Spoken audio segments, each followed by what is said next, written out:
Testing. 1, 2. Testing. 1, 2. You're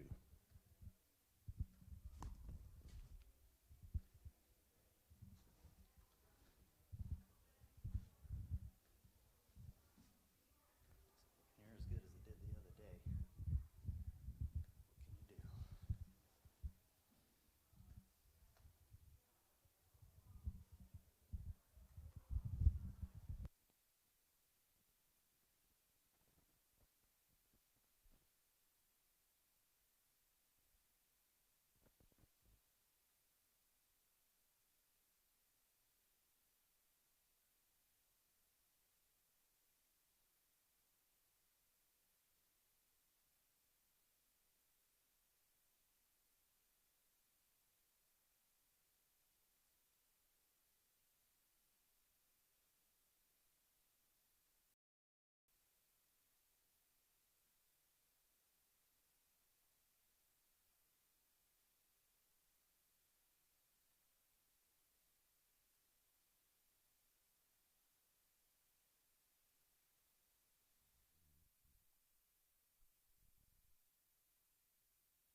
Hello. Welcome, and thanks for your participation, online and live audience, for the Friendfield Village Outreach Project. I knew I would mess that one up.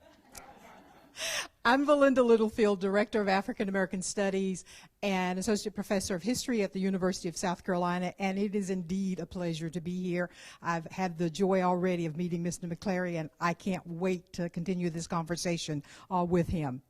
We'd like to thank NEH, Belle W. Baruch Foundation, South Carolina ETV, South Carolina Humanities, and the University of South Carolina Arts and Sciences College. First thing we're going to do tonight is have a tribute to Mr. Joshua Shubrick. And Ramon, as well as Lee, will do that tribute. So I'm going to sit and pass the mic to the two of them. Lee, we'll start with you. I met Joshua Shubrick on a day at the First Baptist Church. Joshua Shubrick, in about 2000, was one of the very few black members at First Baptist Church in Georgetown.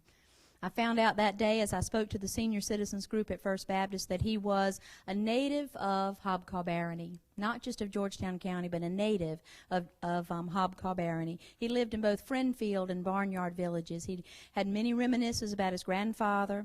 And when we did a program here on our cemeteries, he asked that he might come and look for his grandfather's grave.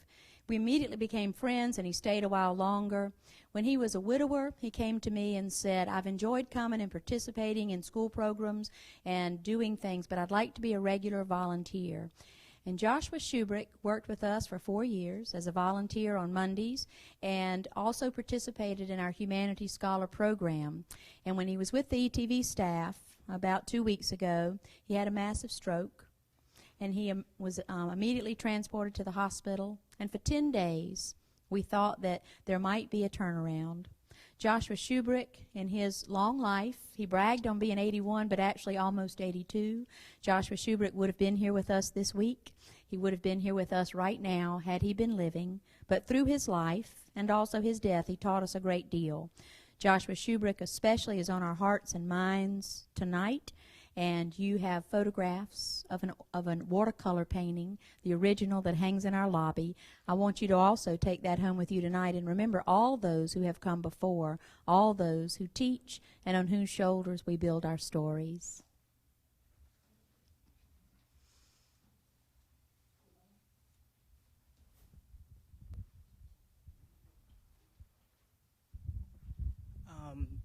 First of all, welcome everyone.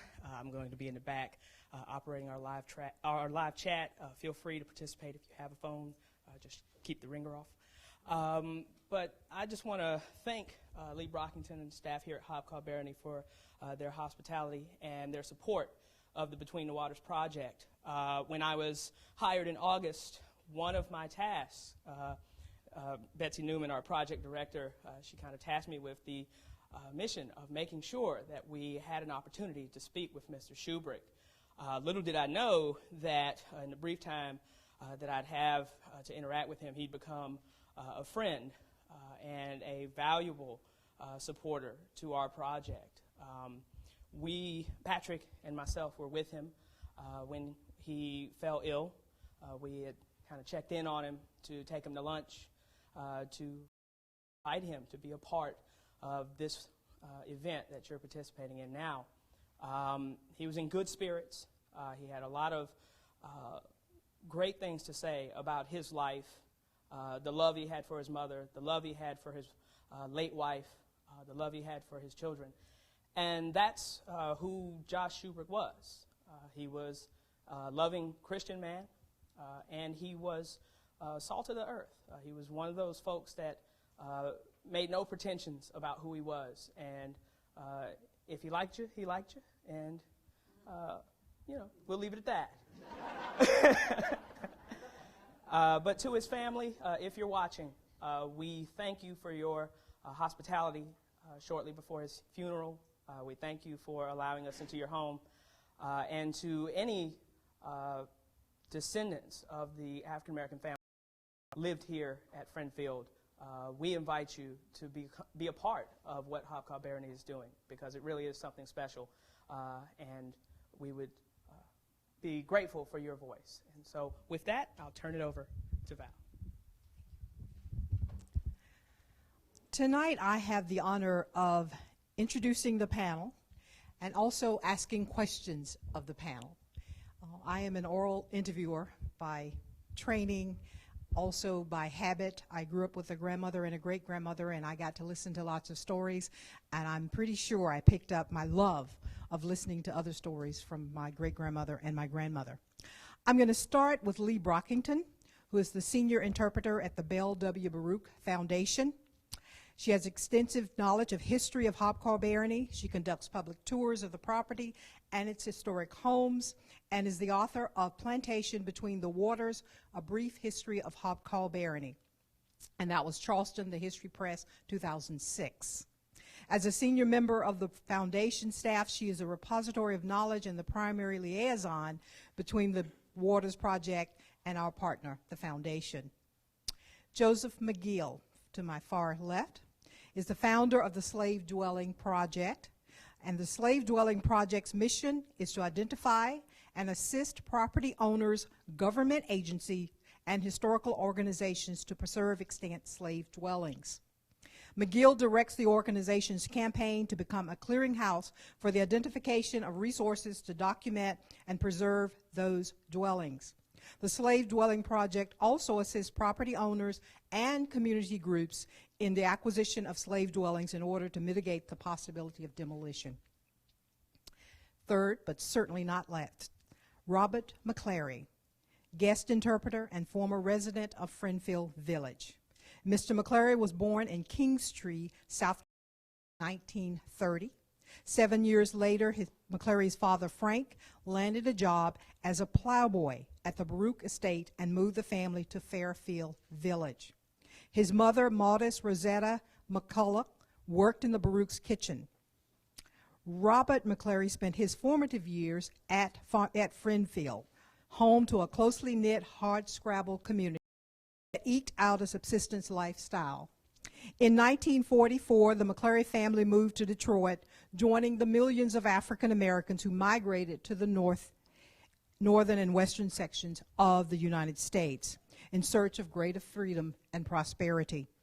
In the decades that followed, Robert McClary graduated high school, served in the Army during the Korean War, earned several degrees, and became one of the first African Americans hired by the Detroit Fire Department. Today, he and his second wife, Pat, live in the suburb of Grosse Pointe, Michigan. Now, I am going to start with questions, and I'm going to start with Mr. McClary.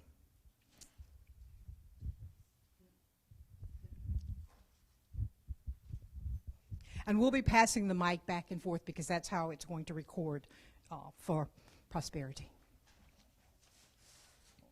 Mr. McClary, would you provide us with an image of your first experience with Hobcaw?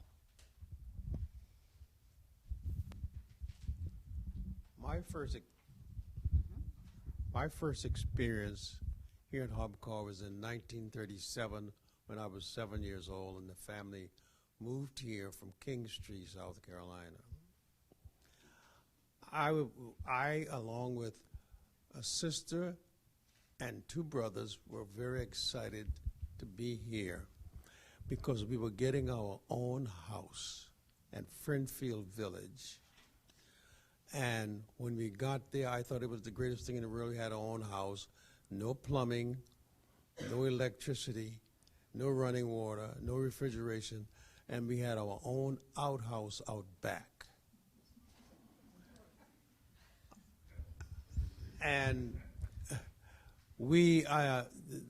I was in the first grade, and I had to do my homework sitting by the fireplace, from the light from the fireplace, or from kerosene lanterns or lamps. And I was amazed at the houses. We had a church, and then I heard that there was a school 2 miles away that I could walk to, and I went to the school. So that was my first image back in 1937. This is the beginning of the 12 years that I spent here at Hobcaw. And there were many others after that.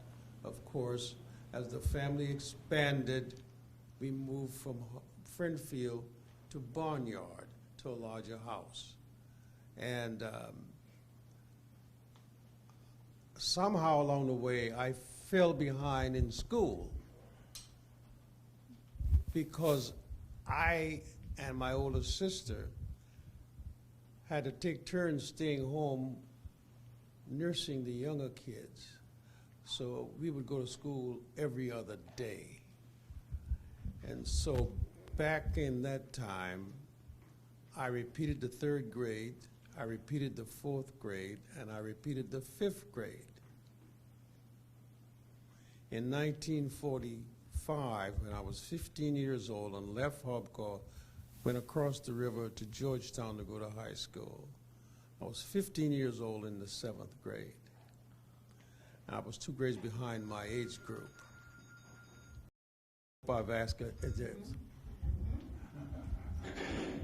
I love someone who answers questions like that. What skills of your family members or community members impacted your life?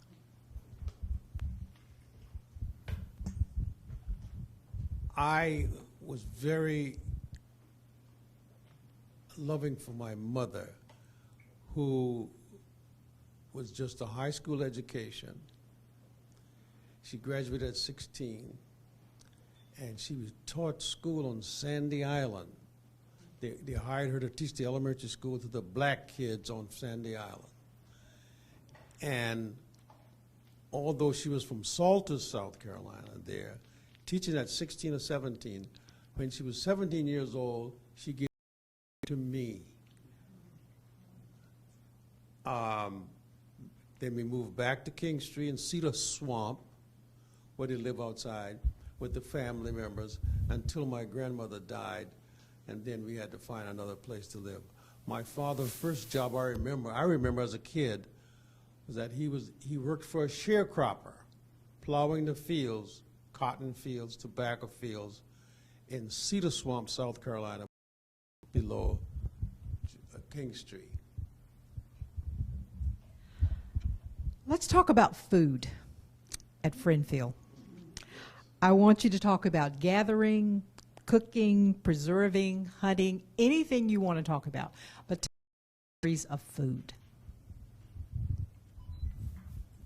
The food was hard.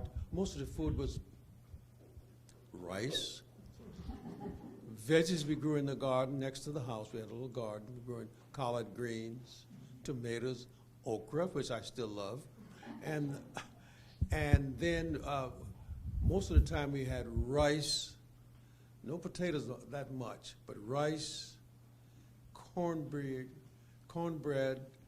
and fried foods. We used to take pancakes or stuff for lunch, hoe cakes we called them. We used to take them for lunch at school. We just couldn't afford anything else. Very seldom did we get peanut butter. If we did have it, we used it. But that was a luxury for us. The wild animals we had was,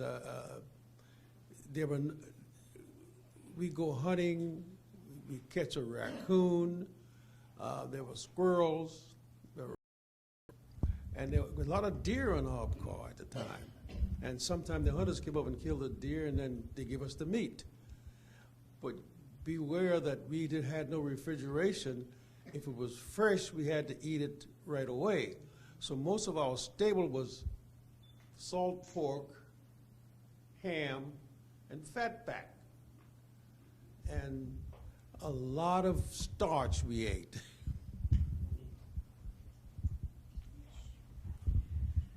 Back to food one more time. What's your mother's favorite dish that you just absolutely loved? Macaroni and cheese.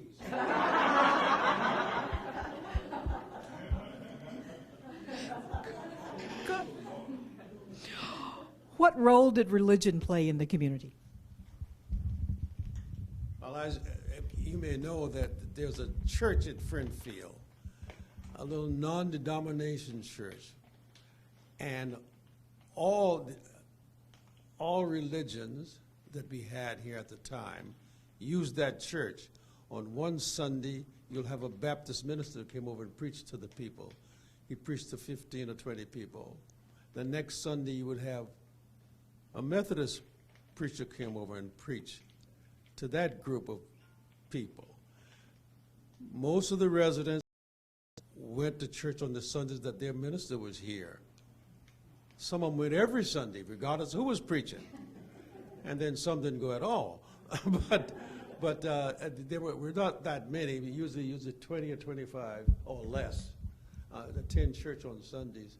And I used to sit in the church as a little boy, and I sit behind guys, and I would say, gee whiz, I can give him a better haircut than he's got,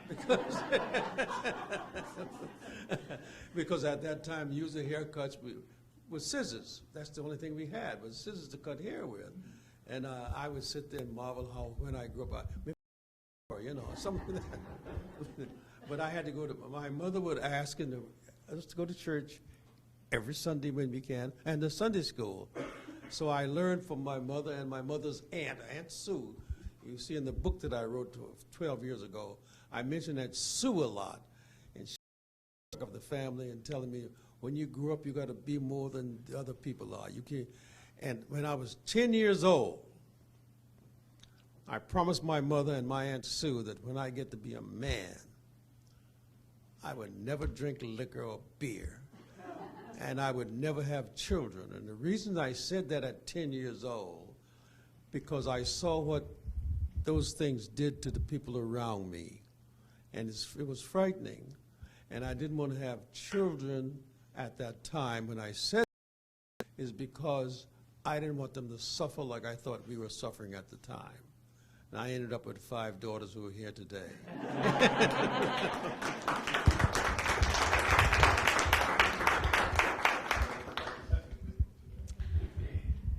When did you leave Hobcaw? Where did you go?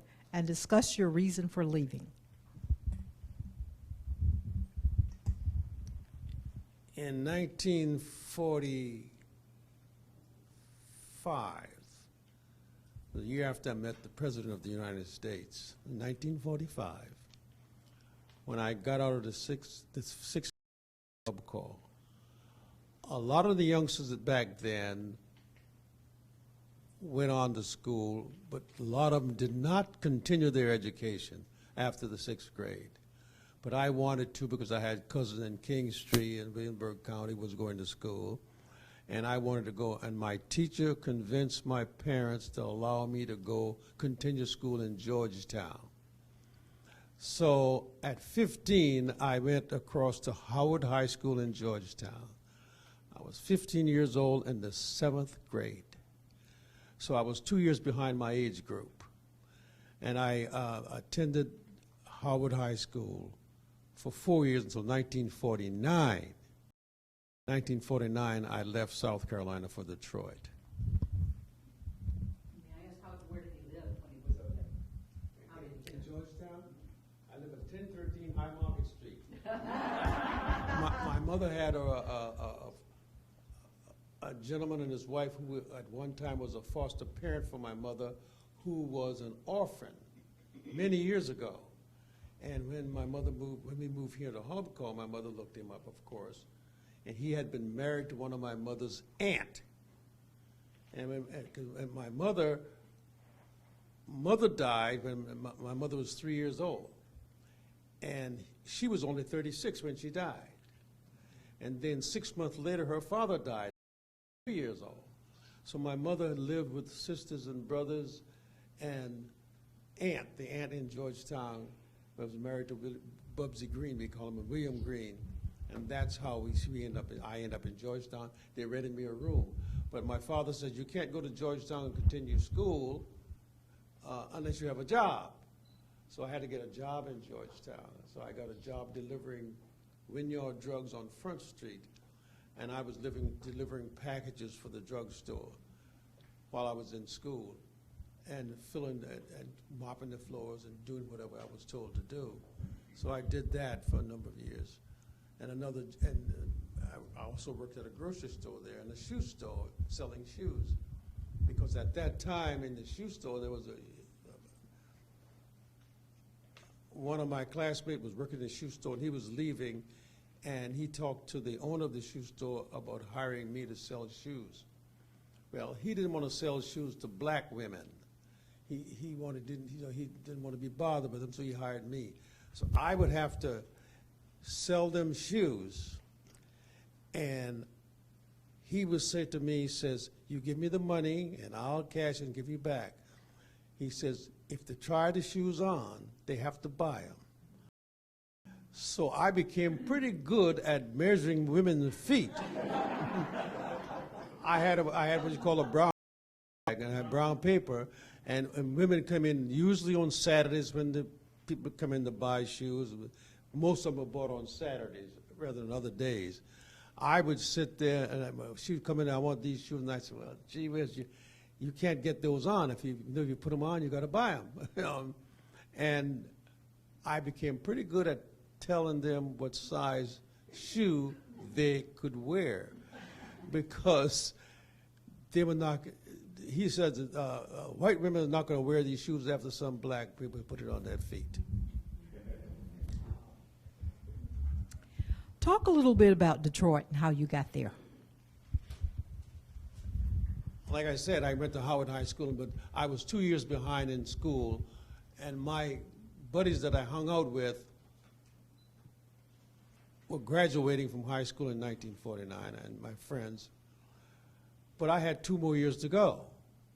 And I was, in 1949, I was 19 years old. So I had an uncle in Detroit who sent me $28, and I got on a Greyhound bus, and I told my mom, I said, I think I'm going to Detroit. I had no intention of coming back because I wanted a better life. I can see that I would not be able to go to college. I still had 2 years of high school.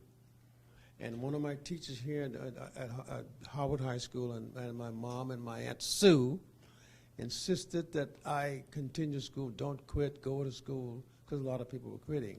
So I went to Detroit. I got a job in Detroit. My uncle helped me get a job at a delicatessen, doing the floors and cleaning tables. And then I went to school, and they said, well, your parents live in another state. They pay taxes there. And besides, you are 19 years old. You have to pay to go to high school. So I paid $25 a semester to attend high school in Detroit because I was from out of state. And then they said, you have to go to summer school, too, because you're not that bright. So I did. I went to summer school. But finally, while I was there, I got a job for Chrysler Corporation. It's called Dodge, Maine. They made Dodge cars. I got a job paying me $1.95 an hour, and I thought I'd died and gone to heaven. $1.95 an hour in 1950 was big bucks. In fact, I went out and Sue said to me, says, don't go crazy, go to church Sunday. I went out and bought a pair of blue suede long before Elvis Presley sang that song. But I continued school there in Detroit until I graduated in 1951. When I graduated from high school in 1951, I was 21 years old. Now I had to register for the Army because the war was going on then, Korean War. And I went to the registrar, and the individual there, the sergeant or the lieutenant or whoever, says, we're drafting you. And I said, well, I'm still in school. And they says, well, I think he thought that I meant that I was in college because of my age. So he said, I'll give you a break. Says, we'll call you next summer. And I finished high school. And then a month after I graduated from high school in June of 1951, I was drafted into the Army and sent to Korea. And I went to Korea, and I came back to Detroit 2 years later because I had a job at a UAW member. I had a job. I went back and they laid me off. I ended up in Detroit. I lived with my uncle and my aunt. My mother had a sister there. I lived with her too, because they were there at the time. Just a couple more questions. What does your return now to Hobcaw provide for you? This is a very humbling experience. My wife don't want me to say too much about this, but I am honored and I am humbled by your presence and by my return here now. I came back before I met this woman. I think she's the best thing that ever happened to Hobcaw right here.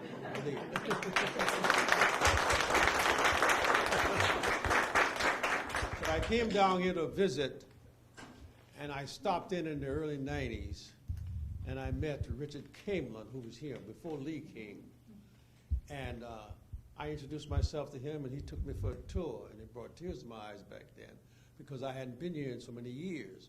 And he took me to Friendfield, to Barnyard, to Strawberry, and to the big house. And it brought back all the memories that I had growing up here for 12 years. And with my family in Detroit, I've been telling stories about growing up on Hobcaw. Most of my family and my daughters and my wife, a lot of them, did not believe those stories. Daddy, why don't you stop telling lies? I mean, Jesus, how many alligators can you have under the house? You can't sleep with alligators under the house. And I told other stories, and they didn't believe it. So they convinced me with my daughters and my wife, first my wife and my daughters, put it on paper to write it. So after I retired for the third time in 1997, I sat down and put it on paper. And that was in 2003 when I did that. And I came back to see Richard Camelin, and that's when I met her. She was here, and when she learned that I had written a book. Now, keep in mind that I am not a writer. I can write crime reports and so forth and do that for work, but I'm not a writer.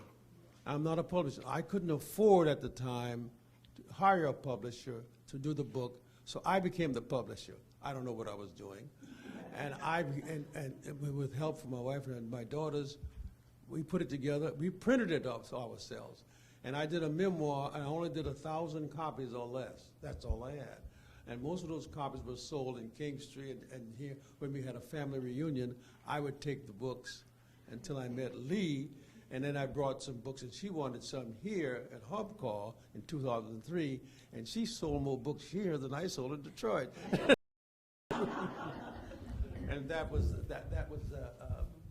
that's how I got the book, telling them about my life and what happened when I was growing up in Hobcaw. But a lot of them didn't believe it. But I did. Last question for you right now. What would you like for people to know about Hobcaw's past, and what would you like to see in Hobcaw's future?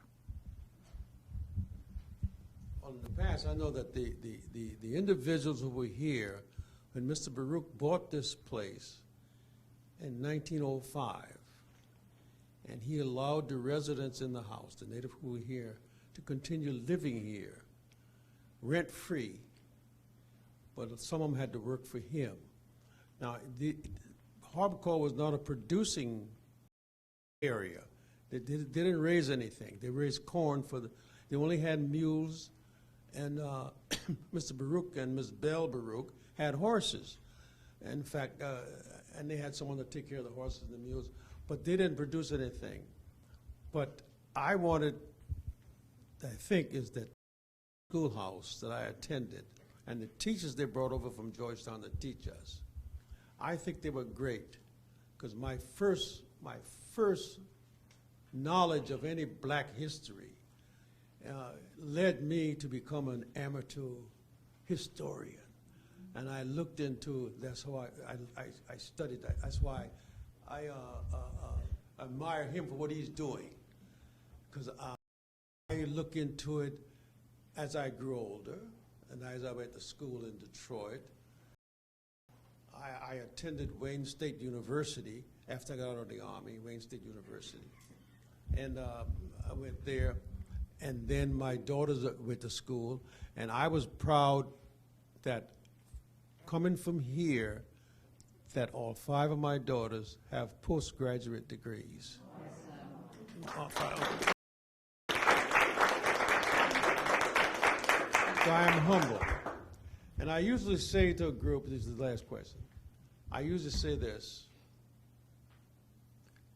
there's so much good in the worst of us. There's so much bad in the best of us. Until there's nothing for what's left of us to do except love the rest of us.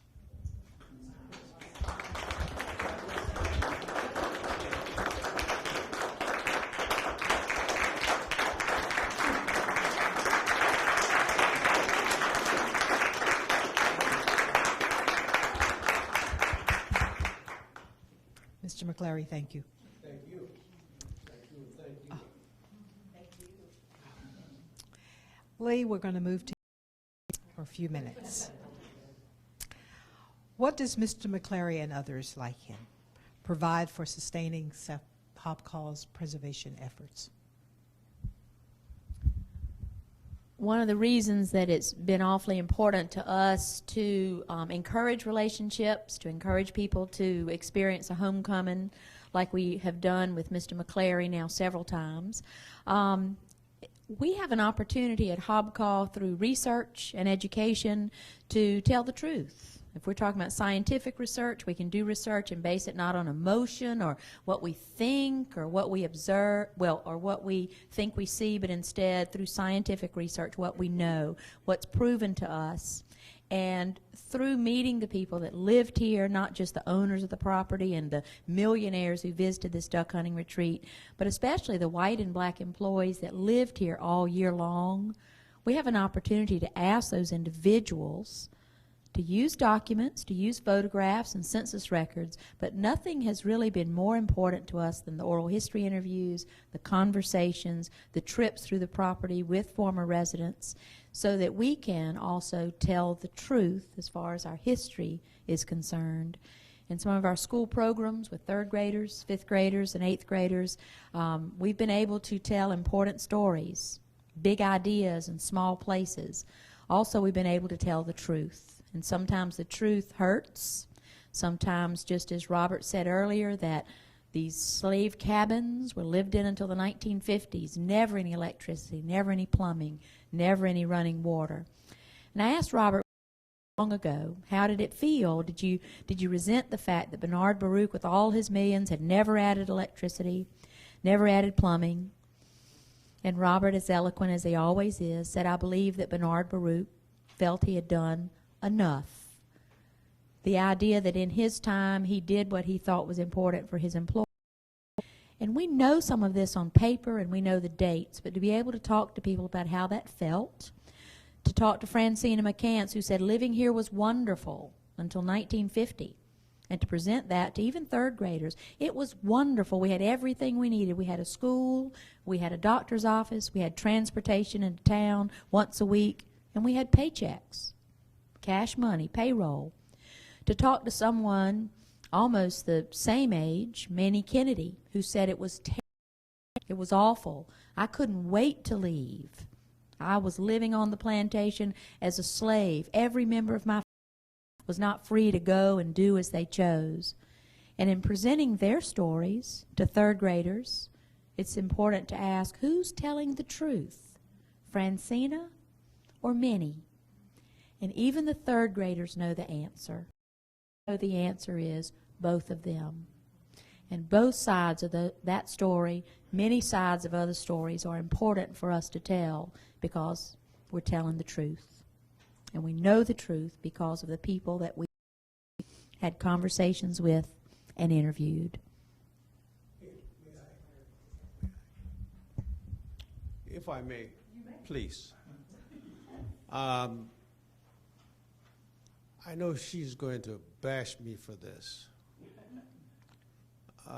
but 5 years ago, I came down for a visit with 3 of my daughters, my 2 grandkids, and my wife, Patricia. That's when she first met Lee Brockington. Since then, they've been like sisters. And in fact, she knows about, this is my wife sitting here, she knows about much about Hobcaw now as I do. And she's been very instrumental in me being here today, because she nurtured me to go back, and she encourages me. And I didn't want to slight her today that she was sitting here and I didn't say anything on that. So thank you very much. Well,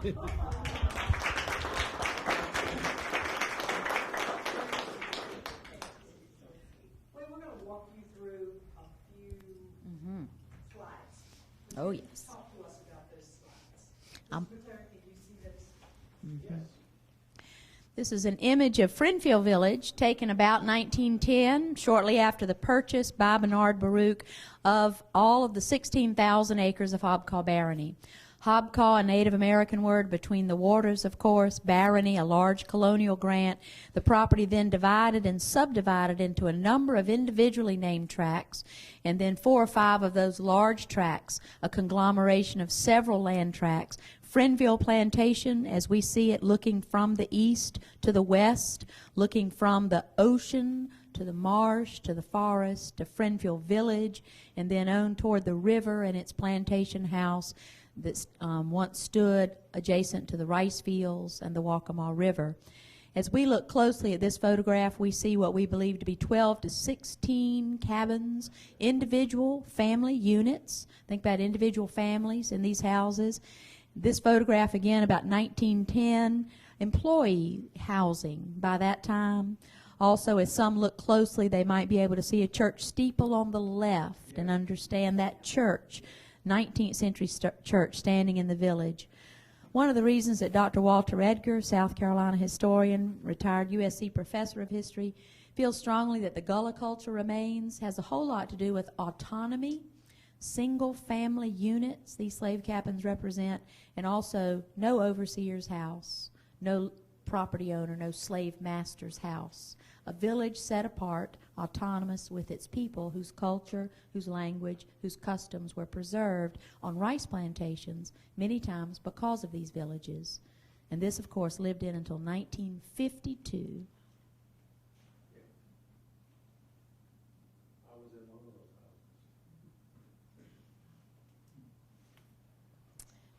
This structure looks very similar, also taken about 1910, slave cabin with a porch added. You see the porch supports are merely trees, cedar trees likely.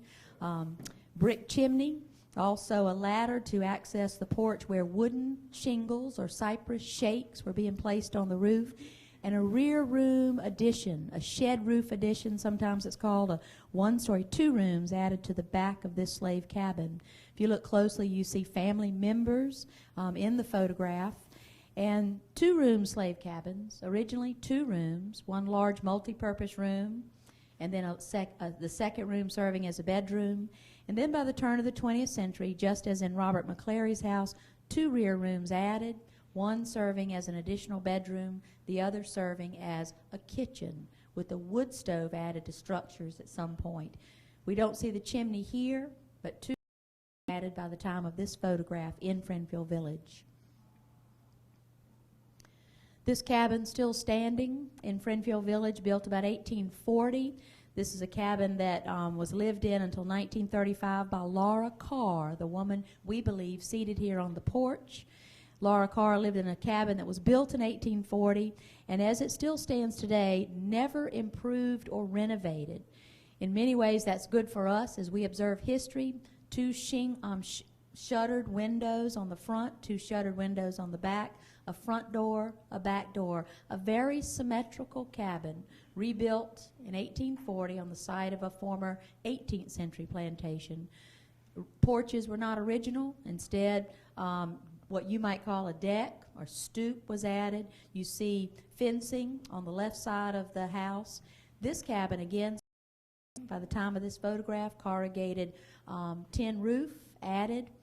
And what I want you to know is that this cabin might have been dismantled and moved away had it not been for the Bell Baruch trustees who, in conversation with Lonnie Bunch, then the curator at the American History Museum at the Smithsonian, agreed upon the Smithsonian creating a replica, which still stands inside the American History Museum, and this cabin becoming the catalyst for the Bell Baruch Foundation's broadening our mission statement to include not only preserving natural resources, but also cultural resources. A view taken from behind the church, so looking from south to north with a former slave cabin to the left of it. This photograph reminds us that this church was built in 1890 on the site of an original slave chapel, one of 13 chapels that was created by Reverend Alexander Glennie of All Saints and Prince George Church. 13 slave chapels up and down the Waccamaw Neck, built under the auspices of the church with the permission of the plantation. Many times as we meet with school children and groups, it helps us understand that some slaves were allowed to gather as a group. Religion was very important on the Waccamaw Neck. Most of the slave masters were either Episcopalian or Baptist, and there were several reasons for having church services. These slave masters were Christian and thought it was important to proselytize, but also they understood that a Christian slave was a better disciplined slave. Again, this church rebuilt in 1890 under the leadership of black ministers, as Robert said earlier, AME, African Methodist Episcopal, and Baptist ministers, but black leadership. A wedding in the chapel, and the wedding that takes place this day is the Kennedy family and the Gardner family. Minnie Kennedy's older sister with her bridesmaids, and the men are wearing boutonnieres, just as we would at any wedding. The bridesmaids are carrying bouquets, just as they would at any weddings. This shot walking towards shows a slave cabin in the rear. The wedding took place in Friendfield Village, and Minnie was always very disappointed that her sister did not go on to a teaching career as she was inclined. Instead, she married and began having children. Her sister was happy doing that, but Minnie Kennedy was disappointed that her sister wasn't more ambitious, as Minnie herself was in her career in early childhood education. Photograph taken that same day of children. I think it's important to remember, as I believe I have stated to some of you before, we had a third grade school group in December. One boy, when he finished his time with us, I said, "What did you learn today?" And he said, "Miss Lee, I learned that slaves had children." And because I must have looked at him a bit surprised, he said, "I guess I always knew that, but I don't think I'd ever thought about it before." And those are the reasons that we teach and guide tours and do the things that we do. This last photograph here, taken a group picture labeled Easter 1930. We love to think that someday we'll be able to get each and every individual identified. We've asked Robert McClary, Joshua Shubrick, the late Mose Jenkins to look at these photographs and help us understand. And we've been able to identify a few. This was taken, we believe, in Friendfield Village in front of the cabin directly across from the church. And it was at Easter that Belle Baruch, later the owner of the entire property, Belle Baruch, the daughter of Bernard Baruch, who had Easter programs for the children, Easter baskets, Easter egg hunts, and Robert McClary was a participant in those Easter egg hunts on the grounds of Bellefield Plantation. As Francina said, it was a wonderful place to grow up. We had everything. There were many happy days as well as hard days, and Robert might agree. I do. I agree that there are many happy days and some hard days.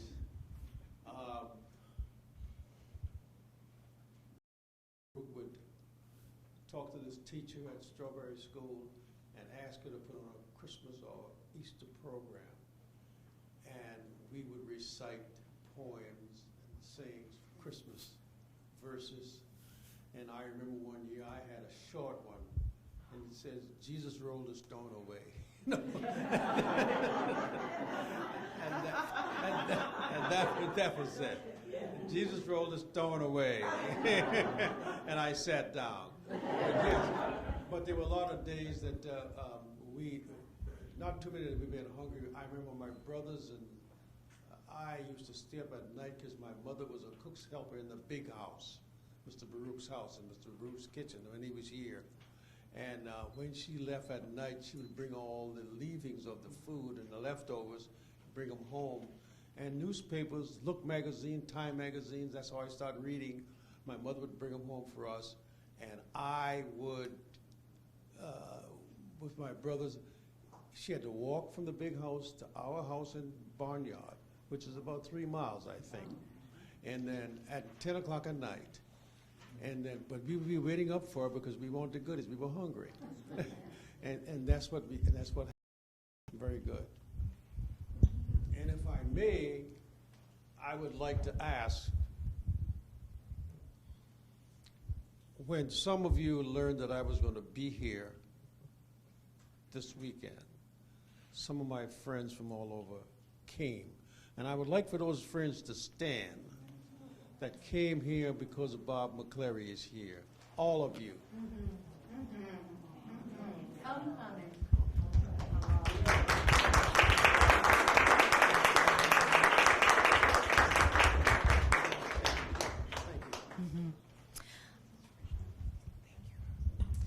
We can take our seats. We have a few more questions, and then we're going to open it up to question and answer to both our live and online audience.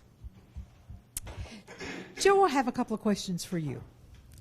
Tell us a little bit about the Slave Dwelling Project and how Hobcaw fits into the larger picture. So, Mr. McCleary, if you claim half of this crowd, can I claim the other half? Yes. All right. Well, thank you, everyone.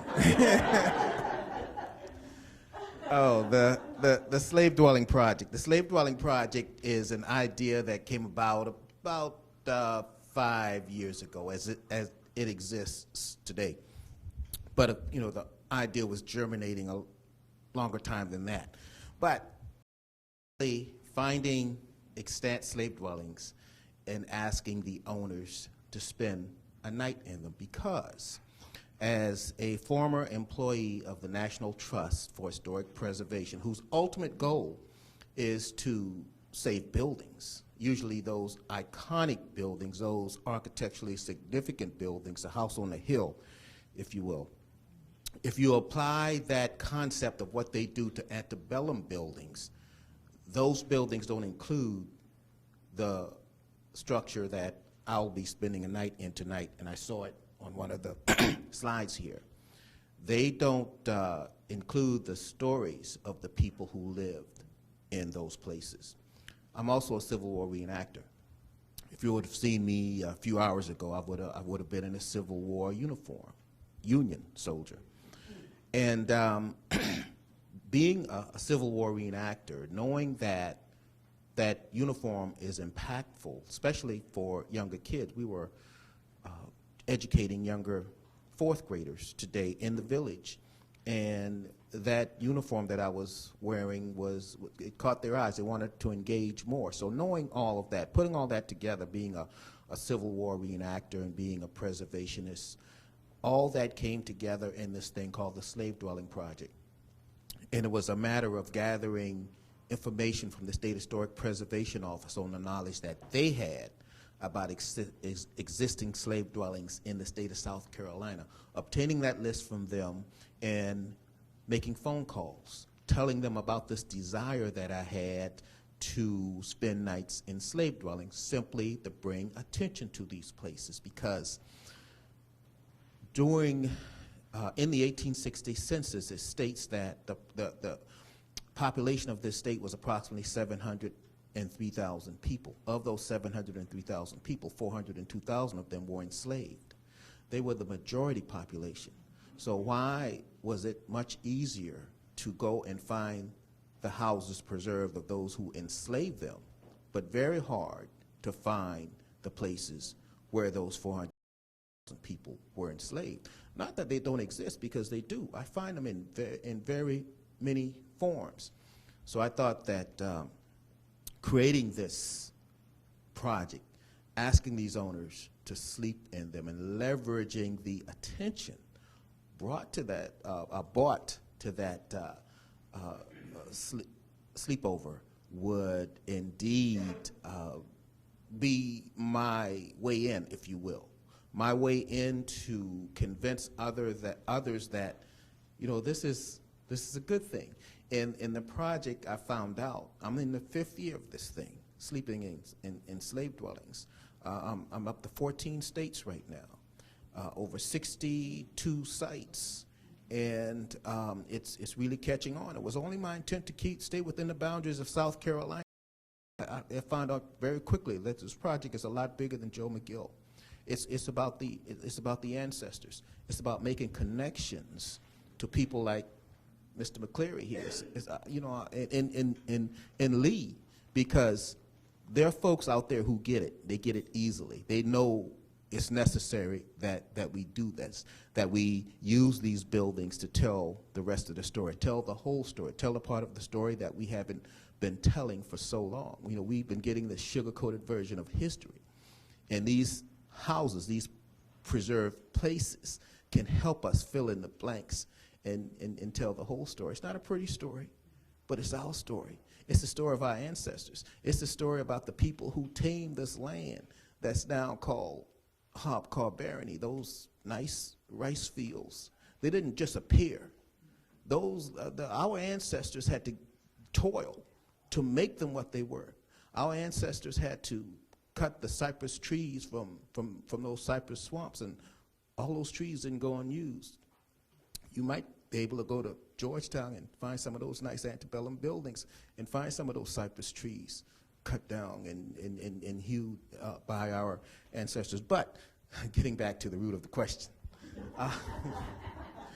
the slave dwelling project is about finding these extant slave dwellings and just simply spending the night in them and leveraging that opportunity to get others interested in these buildings and preserving, interpreting, maintaining, and sustaining these buildings.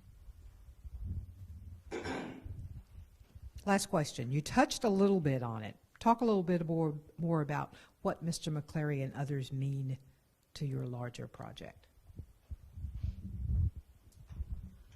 Well, what Mr. McCleary means is we as African Americans, it's a chore, it's a challenge, it's a better word, a challenge for us to do genealogical research for various reasons. Our ancestors were considered property and listed as such. If you check the census of that period, you are lucky to get a name. Your chances of getting a name from a census is little to none. You might get an age, a gender, and a race. To get a name is quite rare. Now, if you were to check other records, a shopping list of sorts, you might find on that shopping list the name of a slave. Again, that's how sometimes they were purchased. Or if you could find a court case, a litigation of some sort, a will or an appraisal, you will see names, and usually it's a first name. So to be able to find someone associated with any of these slave dwellings that I desire to spend the night, that not only can trace their ancestry back to that place, is quite rare. And it's even more rare when that information is revealed that the entity, that the stewards of those property want to reveal it, want to put it out there. Some folks often come across this information and would much rather hold on to that, not wanting it to be public, not wanting everyone to know that we have found the inhabitants, we have found the descendants, and not only have we interacting with them. We need more of that. So that's why it's important that Mr. McCleary is here and Lee is here doing all that. And you were correct Lee is good for this place. Because when I called 5 years ago, when I started this thing, and talked to George Chastain, he was one of the ones that wondered, what's this guy all about? You know, he said he wants to sleep in the slave cabin. What's going through his head? You know, but he got it. He understood. He knew the relevance of what I was attempting to do. And others joined in. But for this place, it wasn't a hard sell. They get it, and that's a good thing. Please join me in thanking our panelists.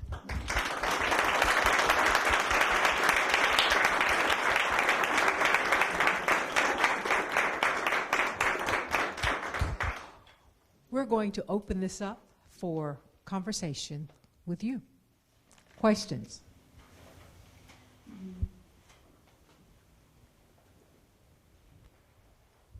You were such a good storyteller, and I'm still back. I met the President of the United States in 1945. Would you be willing to speak more about that? Yes.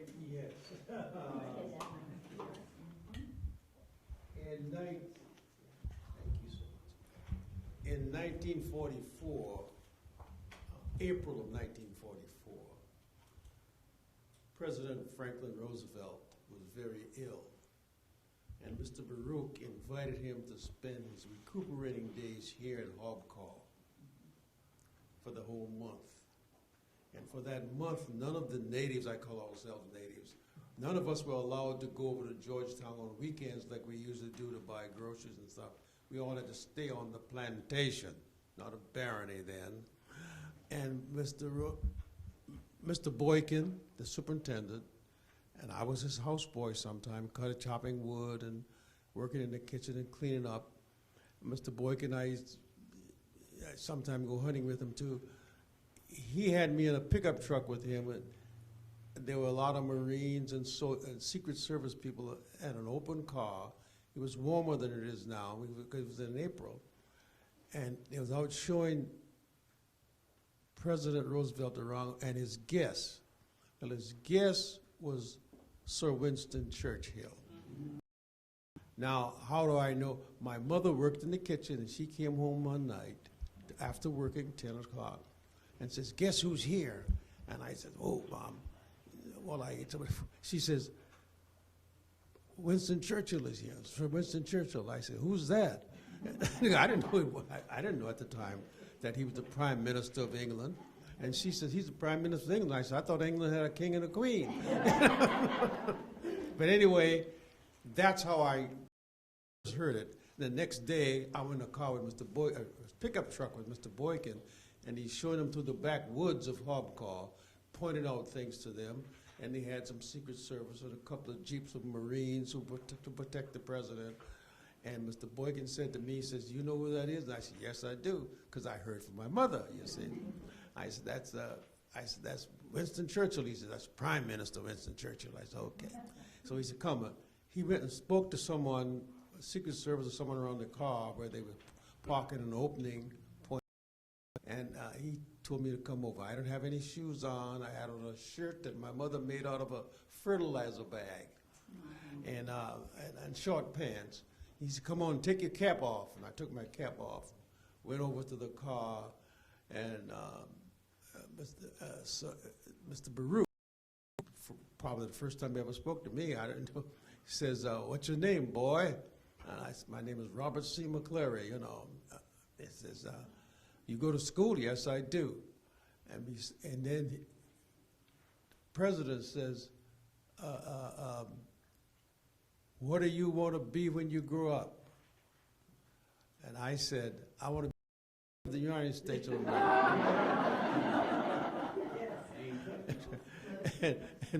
and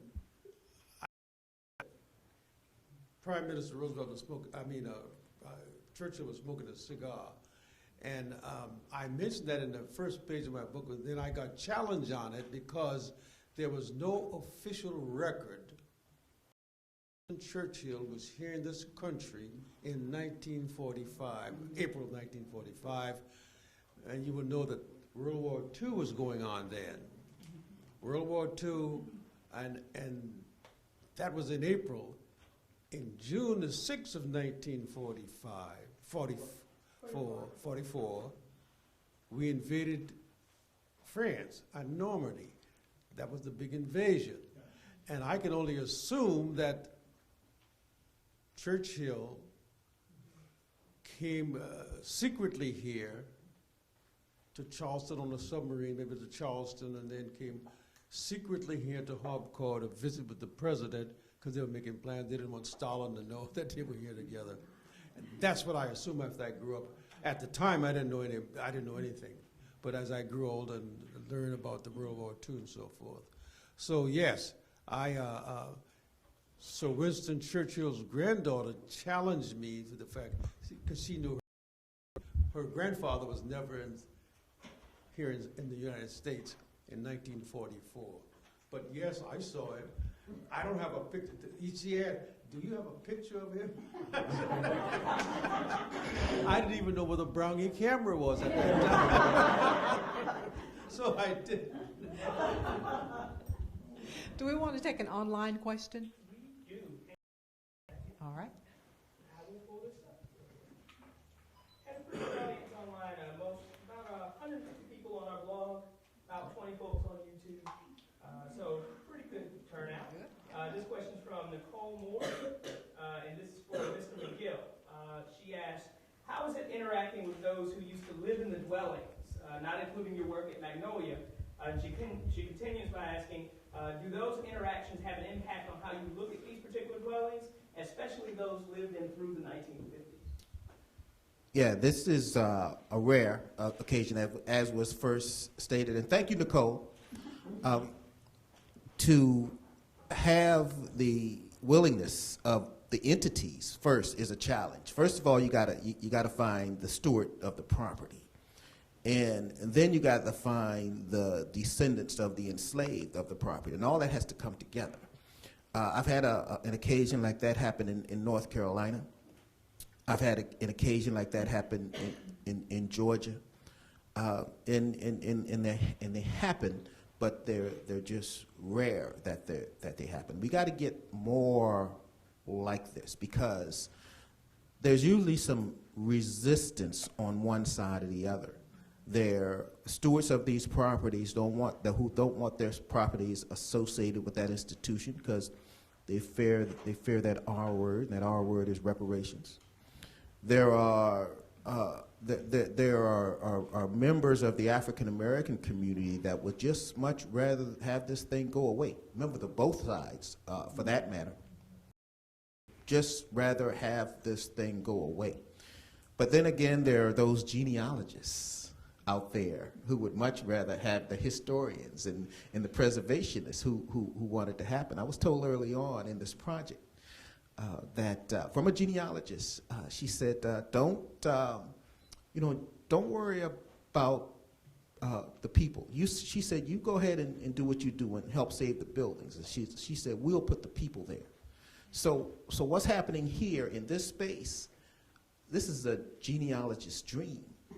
And this is a preservationist dream. It's coming from all angles that this is an example that should be highlighted. You know, we should shout this from the rafters, what we've been able to pull off here. And for Mr. McCleary and his willingness to come and be a part of all this, and for Lee to be the liaison between us and this institution is a great thing. So we certainly need more of this. Another question from the audience. Bashful audience. You talked about the fact that you thought the teachers were very good that you had in your school. And I wondered if you could tell us a little bit about them. Were they Caucasian? Were they natives? You know, tell us a little bit more about that. My teachers, they were all black. Ms. Jackson was the first teacher I had when I came here.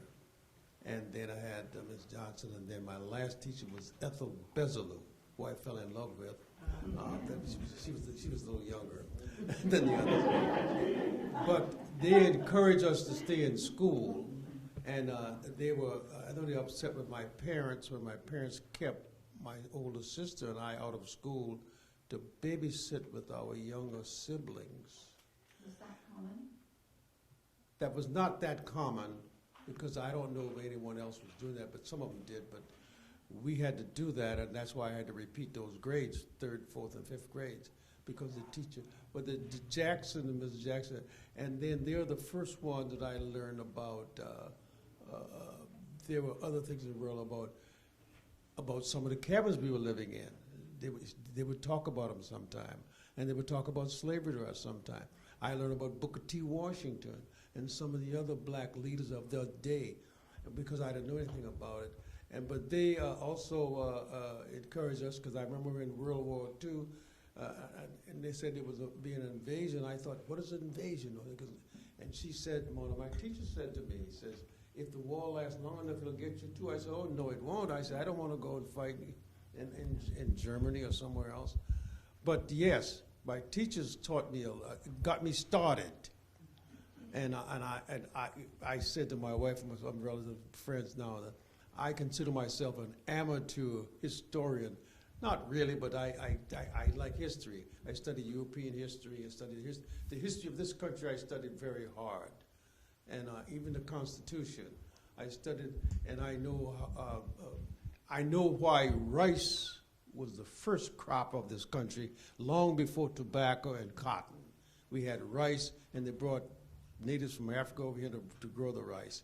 And rice was, even before we were a country, even before 1776, there were rice plantations around here. And so rice has always been a staple of the world, I suppose. And they made a lot of money of it. And that's how, but I did learn from my early teachers about the world.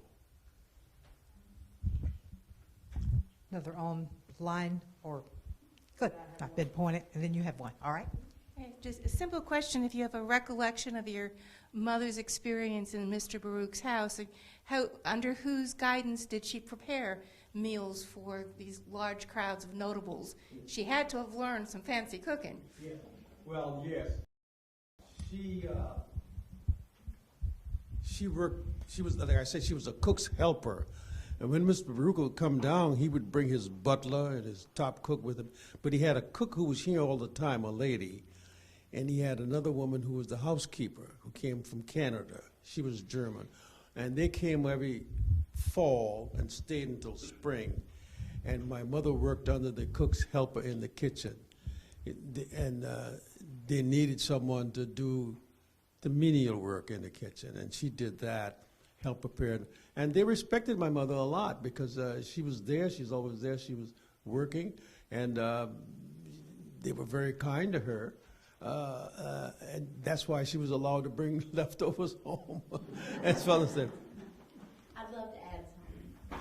I wanted to add, too, that when Maud S. McCullough McClary was brought by her family back to Hobcaw a year before she died, we became aware of the fact that she had worked, obviously, in the butler's pantry, in the kitchen, in the basement, in the service wing, but had never even been into the dining room or the living room because she was a cook's helper. We made real sure we parked at the front of the house that day and had her come through the front door and sat in the living room with us as we talked with her.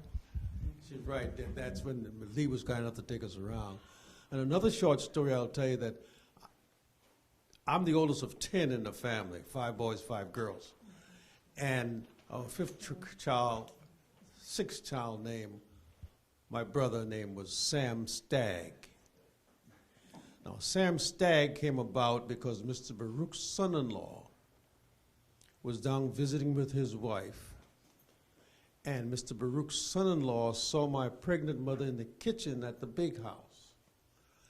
And he said, Mr. Sam Stagg said to my father, if it's a boy, I want you to name him after me.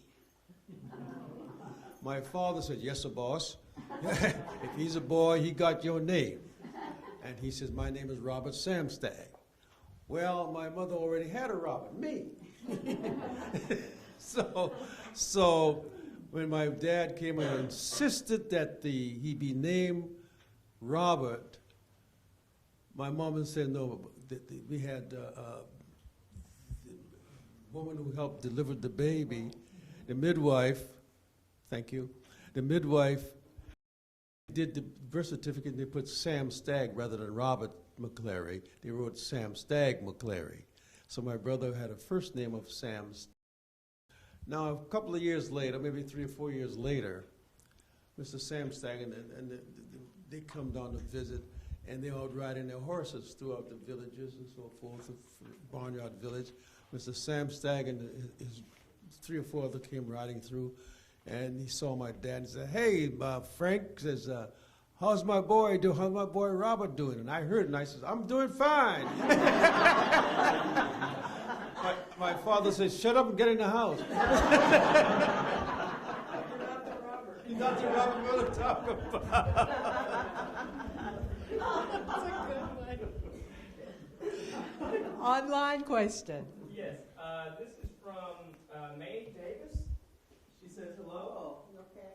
And she wants to know, this is for Mr. McClary, when you plan to republish your book. Well, with the help of many, including my daughter Catherine, who's been going through it for a while, because I didn't mention when I wrote that book, I'm not a writer, I'm not a publisher, but when I retired for the last time in 1997, and they were after me about why don't I put it on paper, and I published it myself. I didn't edit it like it should be done. I'm not a writer, and so there are a few errors in the book that we have to change, and so forth. And she's been kind enough to sell more books in South Carolina than I sold in Michigan, because I brought some down when I met her, and she sold them here. And we out of books. I only had 1,000 copies that I did, because I couldn't afford any more. And now Catherine has been going through it, because she says, "Daddy, your grammar is horrible."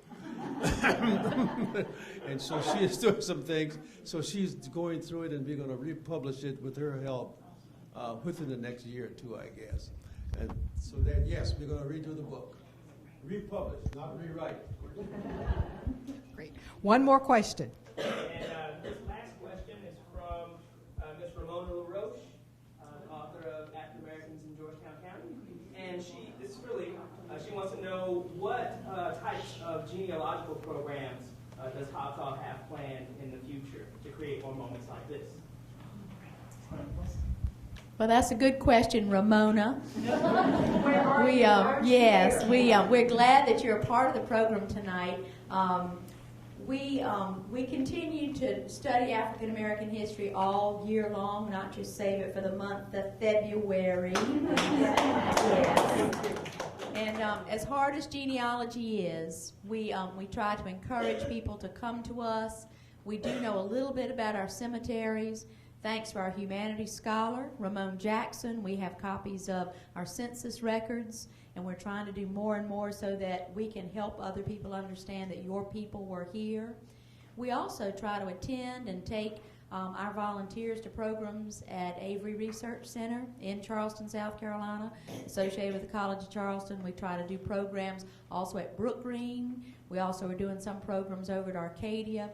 And as we study cemeteries of the Waccamaw-Nac, gathering as much information as we can, and then with Ramon Jackson's help and other interns, perhaps from Francis Marion University, to compile this information, this data that finds its way into our computers and into our files, but into a true database that then can be accessed not just by scholars, but also by individuals that are seeking to find their own roots.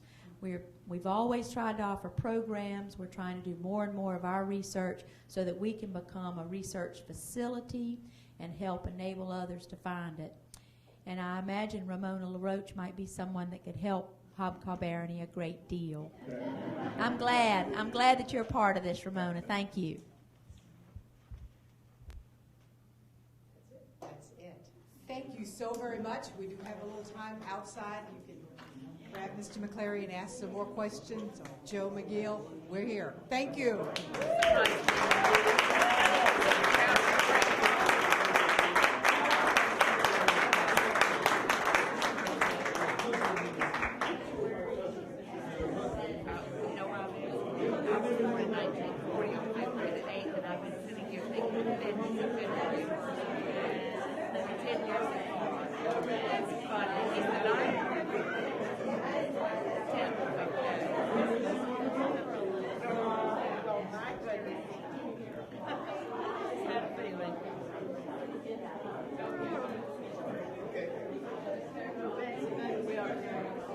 Yeah, I think so.